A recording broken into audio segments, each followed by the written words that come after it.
Students, हमारे पास ये question है एस क्रोटो। उसको हम सॉल्व करेंगे। ये चैप्टर 1 का 18th नंबर क्वेश्चन है। इसमें दिया हुआ है, it was found that winding radius of a tape on a cassette was reduced by half in time T1 equal to 20 minute of operation. Basically ये क्या कह रहा है कि ऐसा एक सर्कुलर टाइप का एक कैसेट होता है। अगर आप लोगों ने देखा हो, पुराने ज़माने में पहले कैसेट होता था, इसमें ना इधर पे रील लगा होता था, राइट, ऐसे ऐसे, या सेलो टेप अगर देखा हो तो वैसा टाइप का ये होता था। उसमें क्या कह रहा है कि चूँकि इस रील से जाके ऐसे करके ये अनवाइंड होता था कैसेट और म्यूजिक प्ले होता था। ये पुराने ज़माने में होता था। ये अभी आप लोगों ने शायद नहीं देखा हो। ये मान के चलो ये एक सेलो टेप जैसा है, ठीक है। तो इधर से जो इसका रील है वो जा रहा है और यहाँ पे दूसरे वाले पे फोल्ड होता रह जाता है, राइट। तो इस टाइप का, तो ये क्या कह रहा है कि तो ये इधर से जाता था और इधर पे अनवाइंड होता था और यहाँ पे जाके वाइंड होता था। तो अब हमें कह रहा है ये कि जब इनिशियल रेडियस ये इसका आर था और T1 इजकल टू 20 के बाद ये R/2 हो जाता है, यानी कि 20 मिनट के बाद ये कैसेट से रील हटते हटते ये छोटा होते जाता है और ये 20 मिनट के बाद आधा हो जाता है।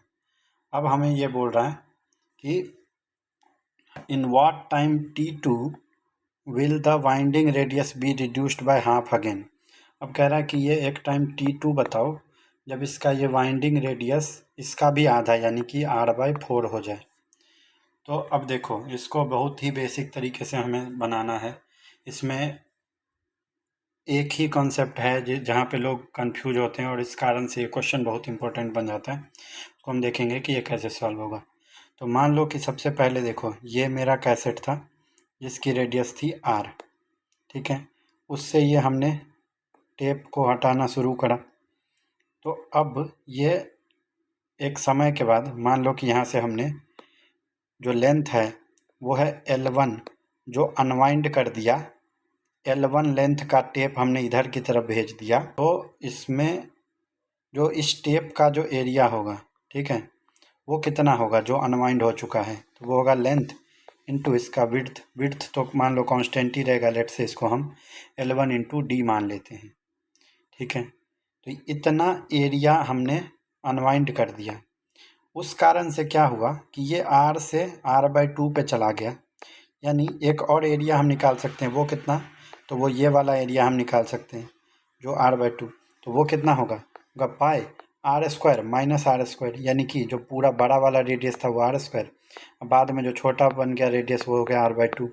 तो इतना ही टेप जो है वो अनवाइंड हो गया। तो इसको हम मान लेते हैं क्वेश्चन नंबर 1।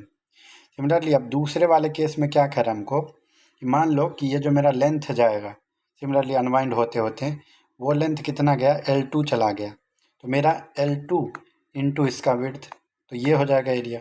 और दूसरी बार में जो एरिया होगा वो होगा पाई इंटू पहली बार में कितना, R/2 से लेके R/4 के बराबर। तो पाई R² माइनस R² यहाँ से करके, तो यहाँ पे जो हमारा ये आ गया ये हो जाएगा 3πr²/4 और यहाँ आ जाएगा 3πr²/16। तो ये आ गया दूसरी बार में। अब इसमें एक बेसिक कॉन्सेप्ट है, देखो यहाँ पे लोग गलती करते हैं वो ये है कि लोगों को लगता है कि ये जो कैसेट घूम रहा है उसका ओमेगा कांस्टेंट रहेगा, बट ऐसा होता नहीं है। ओमेगा कांस्टेंट नहीं रहेगा। क्यों, इसको हम देखेंगे आगे। तो देखो, अगर हम ये कैसेट है इसका अगर हम ओमेगा कांस्टेंट रखें तो ये जो वेलोसिटी v बराबर आता है वो क्या आता है, ओमेगा इंटू आर, राइट।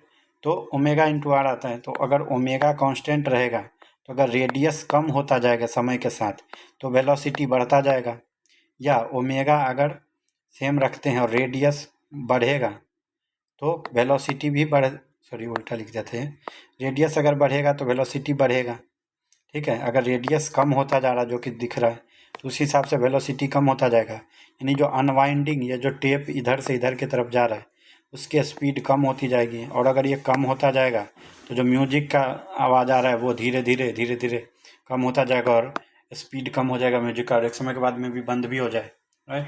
तो वैसा तो होता नहीं है, म्यूजिक तो हमें कांस्टेंट स्पीड पे ही सुनाई देती है। यानी कि हमारा जो v का मान है वो होगा कांस्टेंट।